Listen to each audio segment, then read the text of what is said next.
اعوذ باللہ من الشیطان اللعین الرجیم بسم اللہ الرحمن الرحیم السلام علیکم یا علی مدد۔ مومنین و مومنات کی خدمت میں آج ماہ رمضان کو الوداع کہنے والی دعا، ماہ رمضان کی آخری دنوں میں یعنی 29 اور 30 رمضان کریم کے دن پڑھی جانے والی دعائے امام زین العابدین امام سجاد علیہ السلام لے کر آئے ہیں۔ مومنین کو چاہیے کہ ماہ رمضان کو اس دعا کو پڑھ کر الوداع کریں۔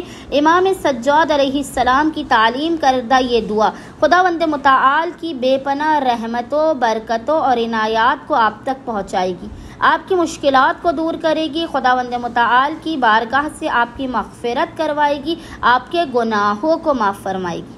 امام سجاد کی وہ دعا کہ جسے امام سجاد علیہ السلام ماہ رمضان کو الوداع کرتے ہوئے پڑھتے تھے، وہ دعا یہ ہے: السلام علیک یا شہر اللہ الاکبر و یا عید اولیائہ، السلام علیک یا اکرم محبوب من الاوقات و یا خیر شہر فی الایام والساعات، اللہم صلی علی محمد و آل محمد و عجل فراجہم اجمعین۔